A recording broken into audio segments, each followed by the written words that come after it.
That's Tracy's account, right? That's the one that Tracy handles, and like I said, we haven't had any expenses in it since our last meeting. See, we'll have something coming out of that one. That signage comes out of that, right? Okay. Right, wait. You said we only had 52. Then we put that $72,000 check in there? The bank say, yes, we did. Oh. That $72,000 is in there. Oh. That's the December bank statement. It's the one I grabbed on the way out the door. Oh. Real quick. So,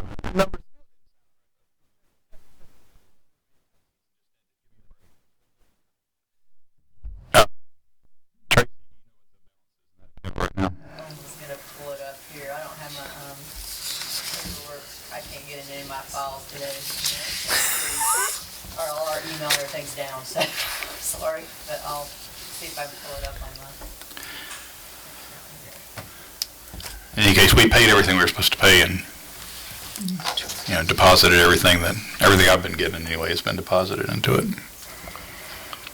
think the only thing that's come out of there is a few legal checks. Yeah, the only thing that really gets paid right now is the legal fees. Until some of these big bills we've been approving start coming in. That's what we paid out as a legal fee and, part on your, consultant. Yeah.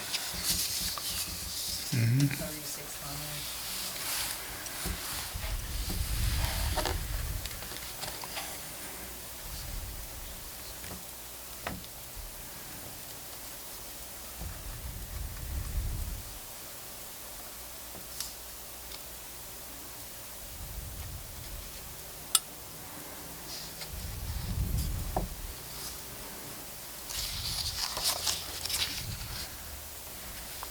Well, for the sake of time, Mr. Chairman, if you want to move on to the other items, we can Okay, we'll swing go back down. around. You don't want to just sit here and stare at Tracy some more? No.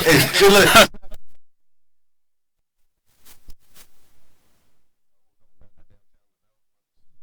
Yeah, I just wanted to clarify some information, and I found some information for Stacy about the boundaries, and just wanted to make sure everybody was on the same page. I got a map for everyone on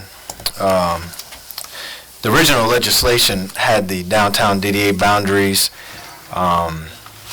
just for the central business district, but on August 5th, 2003, the city council did amend that to that map that I just passed around. We'll make sure that Stacy gets a copy of that. And these are the minutes here, Stacy. I think we might need to file that with Georgia Secretary of State. Okay. If it's- There's a copy of the minutes. Where are you? It's outlined in black. Yeah, all that purple, that pink area that's outlined in black, it's also in the comprehensive plan for the city. Here, Is this the next? Yeah, you can have that. did you go on? I think Bill got one, have you? And I can email that You to can have you. that I one. just had copies of it, so. Oh, Right. that's fine. You can just send me one. So the area in pink is the downtown Yeah, development. the pink with the black line around it is the current district for Downtown Development Authority. That was approved by the city on August 5th, 2003. We were hunting that down. Yeah. I think everybody's hunting it down. All right, moving on down to old business, Welcome Center update. Yes, sir. I have been in contact with the roofing consultant, and that project is on schedule for the RFP to go out on the first week of May. And so Stacy and I have been getting information for that so we can get that out and moving in a positive direction. So we're hoping here in 60 days or so we should be doing a groundbreaking and all of that, shoveling some asphalt or dirt, sand, grass. Roofing. Yeah, the gateway sign, I did talk with Glenn today. We're still waiting for him to get his paperwork filed with the Secretary of State. He assured me he was doing that today. He's supposed to be here this week. to do a visit, to go around and look at all the sites where we want. So we're still waiting for him to give us the final pieces of the paperwork for us to go ahead and execute the contract to give to him. Stacy, we have any more questions? I know you called a time or two about payment schedules and so forth. We got all that worked out. All right. All right, and we're still looking for application for board members. I don't know that we have any turned in yet, so if y'all know some people that would be a good fit. I know Mr. Taylor's very good at recruiting folks. And we need 2 new members, right? Did someone else quit and I don't know? Who's the one you thinking about? It's Jody. Gary. Oh, I didn't know, I never received any I didn't know communication. He had resigned too. Well, he hadn't resigned as of yet. He's got a job in South Carolina, and he's in the process of looking for houses and moving. Well, it sounds like he's gonna have to resign. Saturday, he wouldn't be here, and that was his problem. And So he is relocating his business and everything, huh? he's got Georgia and South Carolina, and he's moving to South Carolina, I guess, to get it started, but he is moving to South Carolina. And that is one of our downtown members, isn't it? It's not, Yeah. not one of the Yeah. outside. So there's 2 members. Okay. Well, the work continues then. Well, we Yeah. need to find 2. Yeah. Okay, DDA members parking project. We can, I put that in the wrong place. Executive. Yeah, we can wait to talk about that later. We'll need to do an executive session today. Okay. All right, so we need to move on down to new business then. Yes, sir. We have representatives in the audience today from MDI Creative. You all should have gotten information in your packet. It was a humongous packet. I had to send in like 2 or 3 emails that would go through. Mr. Taylor, did you get yours printed out? I know you have. I did not, Okay, but it's pretty much in here. correct. I Yes. think. So I have read this. I just, before they come up and make a presentation, I just wanted to preference the comments. We met with them. They put the DDA on the contract that you all got, but I don't think, and after talking with Stacy, that is probably the best way for us to go. So we asked members of the Thomas Dorsey Board to come as well, and that's who's here in the audience. So they could hear, we could all hear the presentation at the same time and get the same information, and then we can talk about and discuss how to move forward from there. As you all will remember, we discussed a potential location and us partnering with helping secure that location for the purposes of beginning the process of raising the funds. It's kind of hard to raise funds for a location that you don't have site control over. So we'll talk more about that process later. Is this more of a DDA or a tourism board? Well, tourism in the sense of doing economic development, it wouldn't necessarily fit under the tourism. It's more of a development project. There are guidelines which kind of drives what we do, but my argument to that is tourism is the number 2 industry in the state of Georgia. So from an economic development standpoint, other than agriculture, there's no bigger economic driver than tourism. So what we're doing is in the line of what we should be doing as a DDA, which is driving people to downtown to spend money and creating jobs. So in that respect, it fits in the definition of what we should be doing. And it's a development project, so. So having said that, I'd like to ask for Pat and Steve, and I'm sure y'all have worked out who's going to speak at which time. So we'll give the floor to you all and let you go from there. Or just just push say that? the red button on? How about that? Oh, that's new. My name's Pat Malone. I'm the CEO of MDI Creative. We're located in Norcross, Georgia, on the other side of the interstate shutdown. And we're a company that specializes in developing museums. We've met with Chris to talk about this project here. One of the things that we do, well, let me back up. MDI Creative, we've developed some 400 museums nationwide for 30 consecutive years. I had a contract with the National Park Service, and it was renewed every year for 30 consecutive years to develop museums nationwide. They own 400 museums, so there was always a lot of work. We had a lot of the same kind of work with the Smithsonian for 8 years. They renewed the contract every year. And of course, we've done a lot of state parks and national parks and private parks, all kinds of things. What we do in museums is everything from mounting artifacts to graphics to building exhibits, fundraising. We develop partnerships, pretty much everything involved in creating museums. 3 years ago, we started a program called the Active Museum Program, and we provide grants for museums in the beginning of a project because traditionally the business plan is where the museum has to go out and raise money. The board of directors gets an idea and say, okay, let's do that. Well, they then have to go raise money, and once the money is there, then they can buy professional services, planners, designers, architects, whatever it is.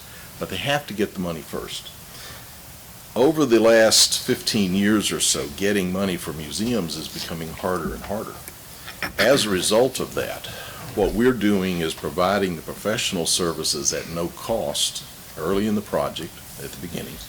We help with fundraising. We design to attract funds, which is different from designing to tell a story, for example. If all we were doing is designing an exhibit program that told the story of Tommy Dorsey, that would be pretty easy, actually. The trick is to design the exhibits so that it attracts the money so we can build the exhibits about Tommy Dorsey, which is a much more complex project. And without the professional help in the beginning, it's very hard these days to raise money for a museum.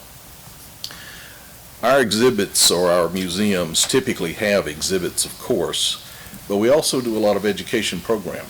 And the education programming is anything that the local community wants to have, but it typically is focused on STEM curriculum. But it's quite different than public school system type of education. Our programs tend to be 5-6 year duration education programs, and they will have, for example, we have a project in Milledgeville, Georgia. It's a depot. I think you may have a vision book that we created for that project. You all have this. One of the vision, yeah, it's this one. One of the things in there is an educational program where we're putting in place a theater inside the museum. And the theater, in the case of Milledgeville, is 200 seats. But attached to that is an education program where we're going to be teaching kids lighting design, audio recording, video recording, set production, post-production editing, so that we'll have the facility, for example, for a garage band to come in, record a DVD or CD there. Our kids in our program are doing the recording, the audio, and all of this. We're teaching them the technology that actually then enables them to step up to, for example, the new theater or movie, what was the academy, Movie Academy, I think is the name of it, that they just created in Hapeville. Without that key step of the museum, introducing kids to technology that they can then get a job at in movie production, they would never have that introduction. They would never make the connection and go that way with their career. So our education programs link the subject matter to the kids to higher paying STEM technology careers later on. So we do that because that's what communities are most interested in. And if we're going to go to the community and ask for funding, we've got to give them something they want. And when you start talking about their kids, they kind of get a little possessive about that. So we also develop self-sustaining programs. Most of our projects will have, well, like in the case of the theater, you pay an admission, and that in and of itself funds the operations of the entire museum, ticket sales. So those types of things, self-containing, self-sustaining programs, and generally, we're looking at economic development as well, because, guess what? We go to the local economic development board, tourism board, whatever it is, and we look for some help from them too, because there is payback in what we're doing with tourism and sales tax. So we are designing to attract funding, which includes the programming and all the various pieces that go in to make the museum self-sustaining financially. Our involvement, we've committed to Chris, and it sounds like whatever organization wants to be the contracting party, a grant worth $333,600. And that's it's goods and services, it's not cash. It's our professional help over the next 3, 5, 6 years, whatever it takes to raise the money. And then once the money is raised, and the money is always held by our customer, not us, but once the money is raised, then you buy the services to create the exhibits and all the rest of it from us at a predetermined time and material rate. So, and we give you cost breakdowns, so there's no way we can gouge the client, in other words. This is based on a model like the federal government uses to develop complex projects. It's a public-private partnership type model where the government will contract with Lockheed to develop a new fighter jet, for example. They go through the design process, they go through the development process, the prototyping, and eventually they'll build 100 of them or something. If everything works, then they get to build 100. If they can't design it or do a poor job of it, it goes away and they never get this. Their win in the relationship is at the end. So is ours. If the money is never raised, you guys are no cost. Our grant is not paid back. We spend the time, we spend the effort. Unless we can help you raise the money, you will never have money to spend with us. So you're not obligated to spend anything except the money we help you raise. And our professional services goes into that. They range from doing things like the vision book with architectural renderings and those types of things. We do a lot of marketing pieces. I make presentations just like I'm doing tonight for you. Sometimes it's better for me to make the presentations. Sometimes it might be better for Chris to do it or somebody else locally. It doesn't really matter. It just, whatever makes the most sense for that particular person or group that we're asking funds from. So we go through this. Fundraising usually takes 1 to 3 years to get it done. And then we'll go forward from there, building usually another year, maybe 2, depending on what we're up to. So it's generally a 3 to 5 year period. Sometimes it's much faster. The project in Milledgeville, we started that one November of last year, and I made presentations to the city council and the county commissioners, which resulted in the group getting 2 buildings. We've got another building that we're going to make a presentation to here in about three months. So we've, in effect, raised a little over $5.5 million just since last November.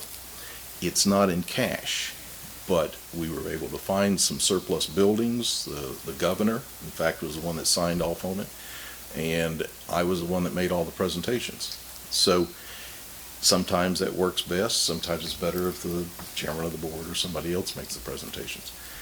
It doesn't really matter. It's not an ego thing. It's about what makes the most sense and who the community will believe can actually pull it off and make it happen. So we go through all of those. As I've said, we usually are looking at 3 to 5 year commitments, but if it takes 6, it just takes 6 or 7 even. You just never know. We have a project in Chattanooga right now, the Medal of Honor Museum, that we've been working with them for about 5.5 years, and they're just beginning fundraising. They've been doing board development, and when I first met them, it was, your local concerned people. Usually, I think most of them were retired military, enlisted guys.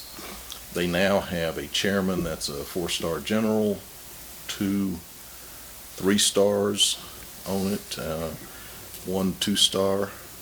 And so board development is a big deal. They're represented now with most of the money out of Chattanooga, private money in Chattanooga. So we're looking at a building right now that will go to them that is worth about $10 million. So it's going to happen very quickly now, finally, after 5 years. And it's a lot of work, no question about it. So we keep doing that. We're currently working in about 32 different communities, mostly in the southeast. I think Houma, Louisiana is the farthest west we're going right now. And I think Steve and I on Wednesday are going up to talk to a county in Tennessee. We've got Tennessee and North Carolina, South Carolina, Georgia, Alabama, and 2 or 3 places down in Florida that we're working in. We're here tonight to kind of explain what we do and how we do it. We are, I think, probably the only company in the United States that does this kind of thing where we actually are submitting a grant to you. We are a for-profit company, which makes it highly unusual for a for-profit company to give out a grant. In our industry, I don't think there's anybody else that does it. But we recognized 3 years ago that if we didn't help, museums were not ever going to raise money enough to build really self-sustaining operations and make a splash big enough to make the whole effort worthwhile. So that's what we're doing. We would like to see DDA or whomever purchase the property because it shows MDI Creative, with our professional help, we're committing $333,000. It shows DDA or whoever the contracting entity is will commit with the purchase of the land, which is kind of critical because people are a little hard pressed to donate to something where you don't even know where it's going to go. So those 2 pieces are kind of key to getting started. And once we've done that, then we'll do a vision book forward. We'll have renderings and all this stuff. We'll put it in so people can actually see what we're doing. And then we start knocking on doors and doing whatever we have to do. We write grants and all kinds of stuff. I'm sure y'all do that too. So we partner. We become your partner in the whole thing. And hopefully we'll raise the money. Likely, I'm thinking it's going to be somewhere in the $10 million range. Because to create tourism, you have to have a certain size of facility and a certain degree of activities. And probably because we're talking about music, a program pretty much like an education program with a theater is probably part of this facility. It just needs to be because it attracts, you'll get people from Douglasville coming over to do recordings, kids and garage bands, those kinds of things, but it's also a place where you can have performances where people come in and you sell tickets and have an evening with that. So what exactly is it going to be? I don't know, because the decision on that is not ours. We make recommendations, but it's up to whoever the contracting entity is to actually make the decisions about what you want and how it's going to be delivered. Questions?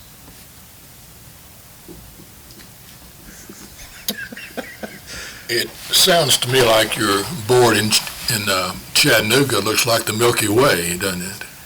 You mentioned all the stars that were on it. Yeah, it has become that. But again, it started off with mostly enlisted guys. That's probably good. A bunch of generals would have a hard time getting along. Well,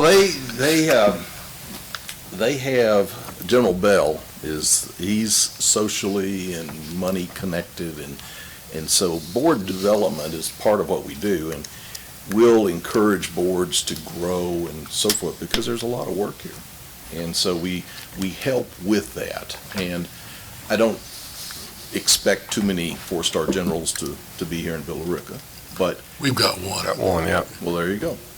So, but you've got to attract people like that. You've got to attract the movers and the shakers in the community. Everybody does. And to do that, you've got to give them a reason to join, just like anything else. If you're expecting the community to step up and fund this, you got to give the community something for them. They don't do it just because you're a museum. You know, they've got to see something in it for them. What we have talked about earlier was the purchase of some property with with some funds that we were given by the city council that were earmarked for a revolving loan fund for downtown revitalization. So if this pot of money is dedicated initially to a museum development, exactly how would those funds be replenished back to us to meet the goal of the funds initially? What we'd have to do is build into the facility revenue streams sufficient to generate a payback, in addition to, though, economic development. It means we have to focus more on tourism than on, say, education as an example. We've got to have a sufficient enough a visitor experience to attract people in off of I-20, quite frankly. And the only way you can do that, if you have too small of a facility, there's just not enough there. It's not exciting enough. It's just your everyday exhibit with some artifacts and cases, and people just don't do that anymore. Yeah. So we have to have enough stuff there to make it attractive. Word has to spread. There has to be marketing. There's got to be all these things. But at the end of the day, I think in an auditorium of sorts, probably a couple hundred seats, where you can sell tickets and the like, generates revenue. And if we can figure out also how to keep people here, build hotels if there are none or whatever needs to happen there, then you start seeing sales tax and coming back, and we'll figure out the multipliers and all that. And then I think the revenue, the actual dollars, could come directly from the museum back to DDA or whoever. We could do it that way, but I suspect the visitation from people just coming in and eating lunch and doing things in the community would also generate a fair amount of payback, but actually seeing those dollars becomes hard. I mean, they happen, they just are not specifically paid into DDA. It comes in as sales taxes and stuff. So the DDA then would really not be reimbursed per se directly. Not unless It we would be built in likely a, through an increase in the sales tax and maybe some admission fees and so forth. that's right. Well, we could also, which was going to be my recommendation, put the fee in the actual construction costs to reimburse the DDA for the building. So, and since that would be part of the fundraising goal, would also be the reimbursement of the DDA. So basically, you would have your fee in there, Sure. and then the DDA would have their fee, and then we would then, We do that Yeah. frequently with just about every project, quite frankly. When we build in, I was out in Louisiana this past weekend, and I built into the budget for the project $1 million for an endowment, because we don't want them to start off life at zero. I mean, that's just crazy. You know, it takes a while to build things up. You need some operating cash. Well, we could build in an endowment, but we can also build in, as Chris is suggesting, a payment back, so that the fundraising, if we need to raise 10, which would include maybe $1 million endowment, we go out and raise 11. If we can raise 10, we can raise 11. So we do that. One of those millions, or however much it might be for the land, comes back to you at that point in the future. You run the risk of buying the land, and then if fundraising just completely failed, there's no money to buy exhibits or build the building or do anything else, then that is the risk you run. But if I thought that was going to happen, I wouldn't be here tonight. Yeah, because you wouldn't get paid either. That's right. I'm the last one to get paid. And so I need to make this happen. I'm incentivized to make this happen. So I see these things all over the country, quite frankly. And it's always a big step, and the hazard is in thinking too small. Because if you don't have enough critical mass to entertain people, to make them feel good and spend time here, you want them to spend as much time as possible because it generates lunch and all these other things.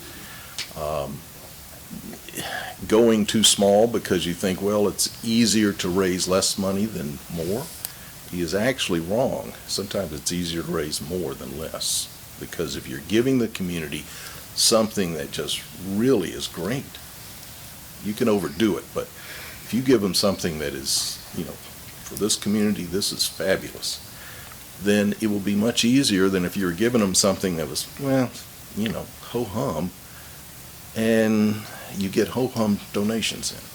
So. Do you also recommend size buildings for such an endeavor? Sure. We do. We look at what happens inside the building, how many square feet are needed to tell the story, to have a theater, offices, food service if there is some, gift shops, all that stuff. We put it all together. We'll do a floor plan that shows all of these things and talks about the square footage required.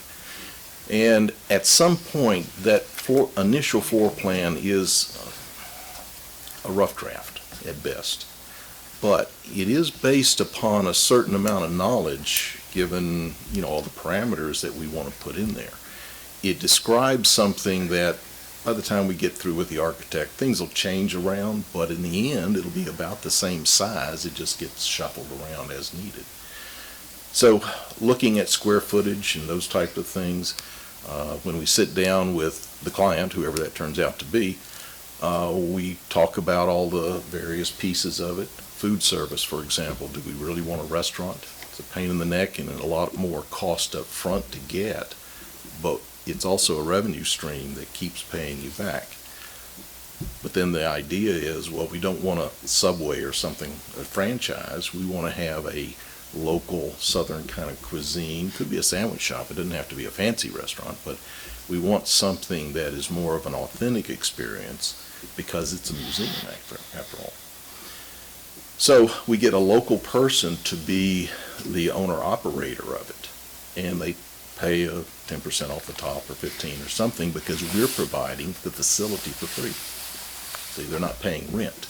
They're paying, I guess you could call it rent, back to the museum. And this is just one of the ways we generate revenue. And we look at traveling exhibits and programs like that generates revenue as well. We'll have special events, parades and whatever else is needed and festivals and those types of things, because each one of those embellishes the community and gives back. Plus it generates revenue. So that's what we're doing. So you said you're working on like 32 different projects right now, and according to this grant, we would have somebody for like 20 hours a week. So do you have I guess you have multiple staff working different locations, and or you just have somebody working a ton? Quite frankly, most of it's me. Okay. I mean, I'm CEO and we have another side of the whole company there, but I also have two sons that run that mostly. I started this 3 years ago, and we're just about to the point where it's overwhelming me. The projects tend to be actually kind of slow motion. I mean, they don't happen quickly, and so doing the graphics like the vision book and all that, I do all those things. I'm a designer, I design whole museums and stuff. But I don't work on every project every week. It just kind of comes and goes. Sometimes I'll work for 2 or 3 weeks on one project. And so it just depends on what it is. It's never evenly divided. And there'll be times when we don't work on a project for 1 or 2 months at a time just because the board is trying to figure something out or doing whatever they're doing. But I have reached just about my saturation point. And so we will be bringing in probably this year people who are specialists in fundraising itself, probably a graphic designer or two. Those kinds of things, because the idea of what we're doing is, as I mentioned earlier, totally unique. the industry has always relied on the board to go out and raise money first and then buy the services. And the problem is now that museums they just don't hold the same panache as they used to. And older people, boomers, are still supporting museums, but younger are not as much. So what we're having to do is this grant approach so that there's enough meat on the bones that we attract the community's interest. And we write grants, we expand the base of support. For example, here with tourism and economic development being a central focus, well, that expands the base of support in grants that a normal history museum wouldn't have because they're not concerned about economic development. But if that's one of our key components and we build a museum around that idea, then we'll start having economic development and things from the state tourism, for example, and those kind of things. So it's just a question of getting a vision up front that everybody can agree to, and then we just start working towards that. But new things pop up, and the path is never straight. It's always kind of curvy as we go. But again, it's always the board or whoever our customer is that's the decision maker. We just make recommendations, and then y'all decide what you want to do. Since, to my knowledge, we don't have a site secured at this particular time, would you be involved in the site approval and, to start from scratch, considering what you want? I can if you need me to be. I can. I mean, my involvement is pretty much open-ended. I don't know, what's needed, but whatever it is, I have to participate if I am needed, because at the end, we need to raise the money. So it's to my benefit if I'm needed to participate. Fortunately, I'm just an hour away, and so it's not hard to get out here at all. That's with a fixed 85. That's with a fixed 85. We're just on the wrong side of that breakdown. But it's if I'm needed, then I'm absolutely here. If I'm not needed, I'm absolutely not here, because I am pretty busy with this. So it really just depends. We have workshops. In fact, the first step in the professional services agreement is a workshop where we sit down with the client, the board, or whoever, and we will actually talk about where we're going, what programs are we going to have, what kind of facility is it, how big is it, what is the budget, what is the time frame for all of this. And at the end of that workshop, the client, you guys or whoever, has an opportunity to back out. Because if I'm presenting something that you don't like, and it's just not fitting here, and you can't see how you're ever going to work with me, you can back away at that point at the workshop, and we'll tear up the contract. You never pay me a nickel. No harm, no foul. I also have the ability to tear it up and walk away. So if y'all start talking about a 2,000 square foot museum that has to have economic development, I'm going to say, well, that's never going to work. And so we go through the workshop. We've never had a problem figuring it out, but it could happen. We go through the workshop, and at that point, we will have a general idea. It's probably a 5-year project or however much. It's probably going to be 10,000. It's probably going to have 2 or 3 education programs, a theater, exhibits, food service, gift shop, maybe an open air market during the summers, with tents and stuff selling fruits and vegetables or whatever it might be. And what the education programs are, really, we can custom make them, or we can use some out of the can that we have. So it's really just a question of us getting a vision that's sort of a rough draft, because we don't really know what we're going to run into. And we can change as we go forward, but if we all start with the same vision, we'll finish together. But you got to have that initial start all at the same time, all with the same vision. And the vision book keeps us on task. I mean, it keeps us from straying off and doing things Although, we redo vision books all the time. In fact, I've got to redo this one with the Milledgeville project, because they actually decided to change their name. And so I've got to redo the logos, and I just sent those off last week. So we're creating logos for them, doing graphic design, redoing the vision book, all these things. I mean, it's an evolution as you go through these things.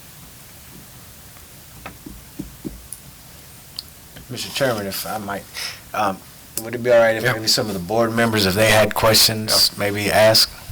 Y'all don't be shy back there now. Speak up. Y'all really silent. Y'all got to raise $10 million. You better start talking.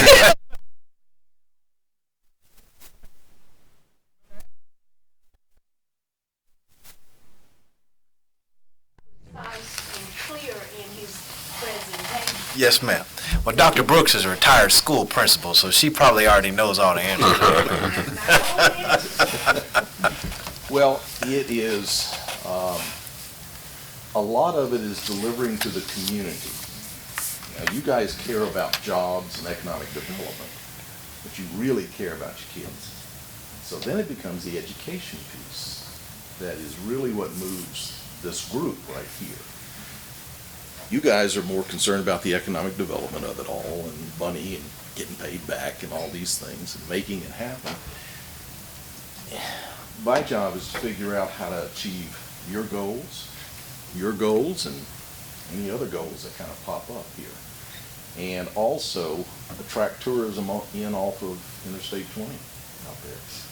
You know, and do it in enough numbers that it makes a difference. Because we don't want to create something that is financially going to be draining money out of the community just to keep it open. I mean, you can't do that. In fact, our vision books will have in the back an economic analysis of the operating expenses and the revenues that we're projecting.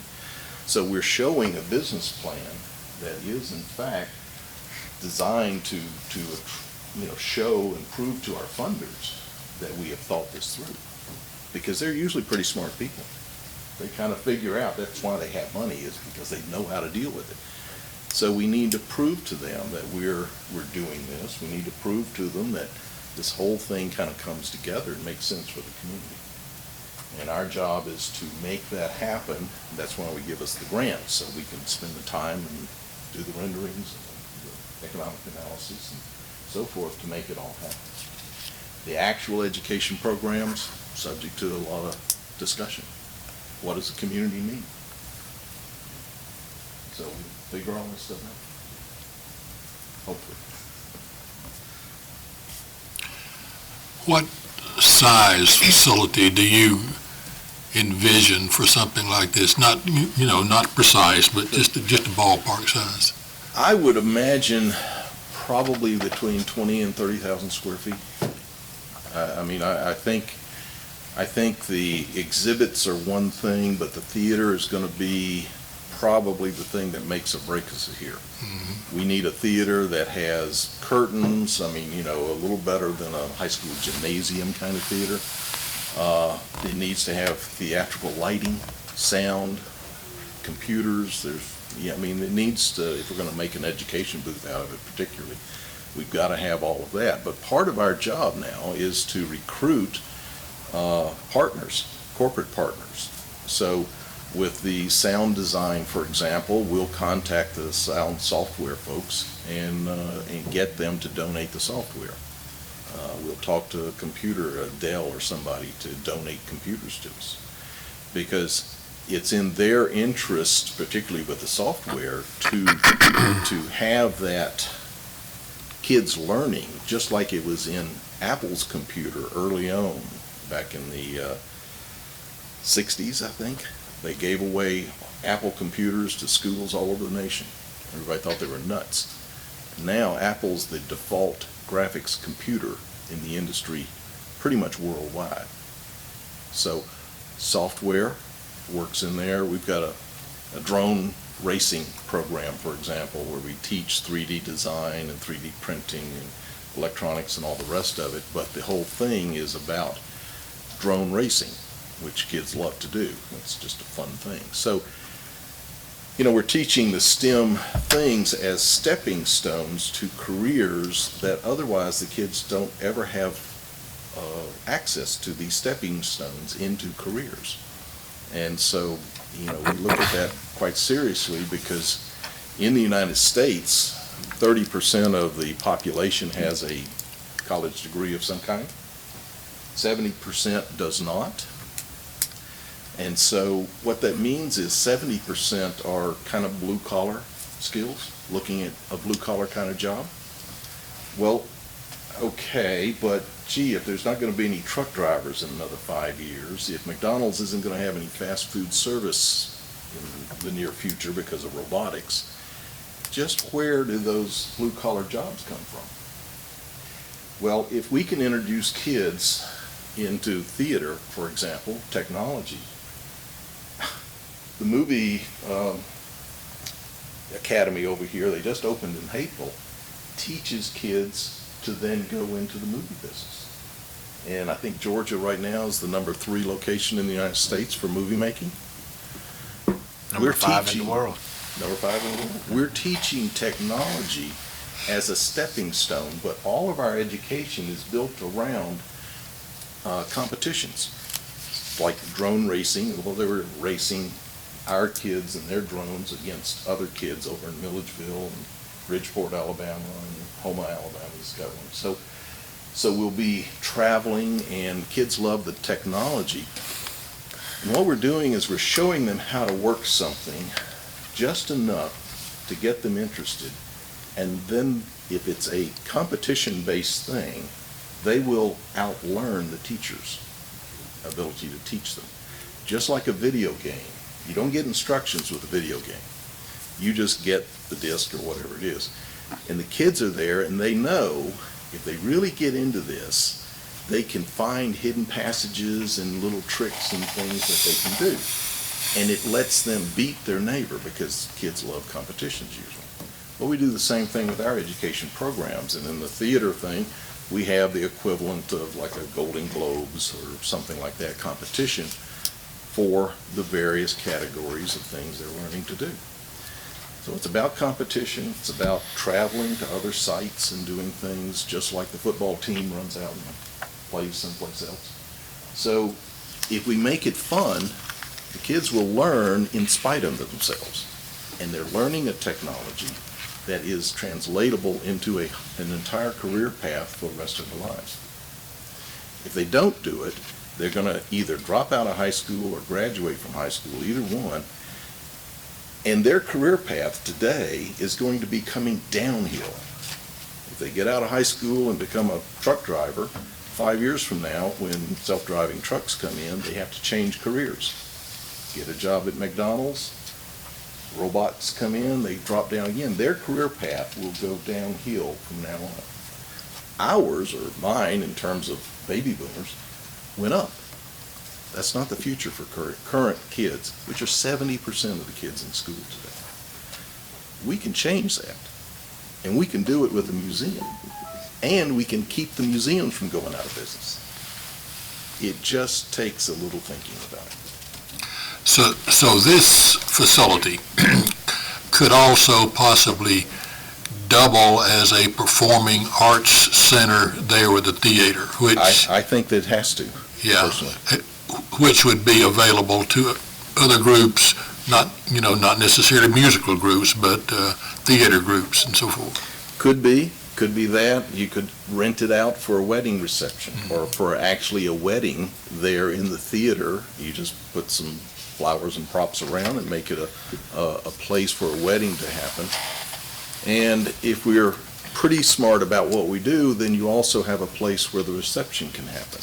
So now you've created this really nice upscale kind of wedding location, and you're generating revenue because you don't give that away, you charge for it. This is how we pay you back.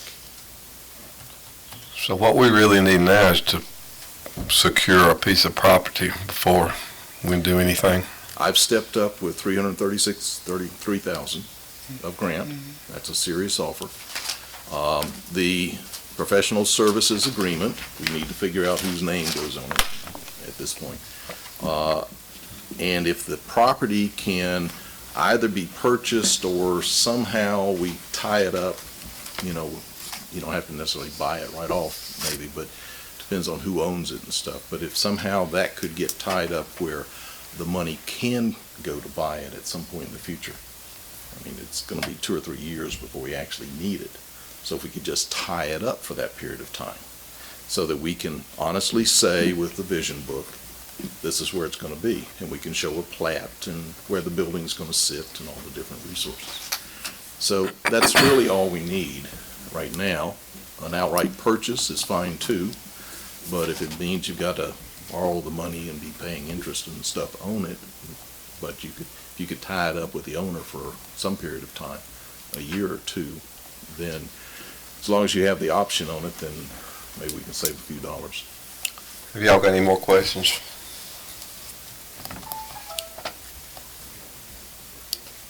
Chris, you have any more questions?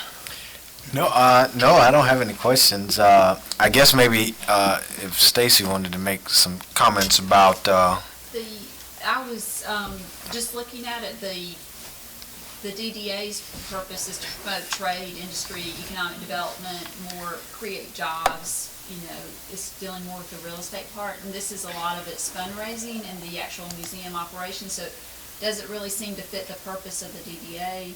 Maybe it's is there a 501c3 set up for the museum board?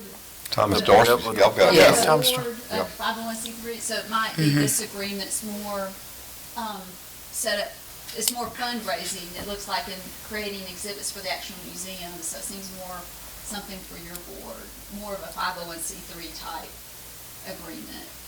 But I didn't see some of the things you mentioned, just skimming it in there, like backing that, that they don't owe any money, and I just didn't see some of those things, and I probably wasn't looking at it close enough while we were just talking. Well, but we don't put in there usually that we're going to be paying back. I mean, the money is not under my control ever.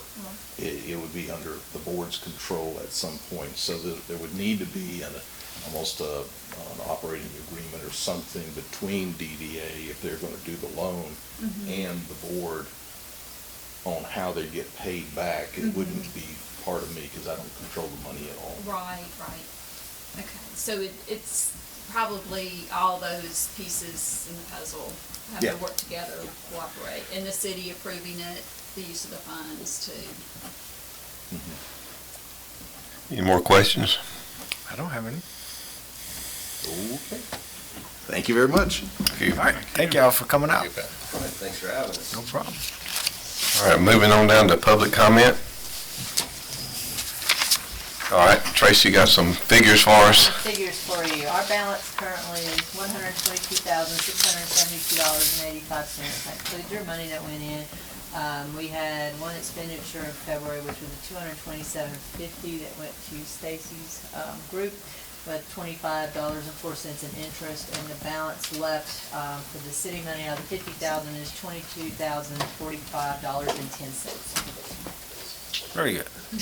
That sounds That's much where the better. money went, Chris. That sounds.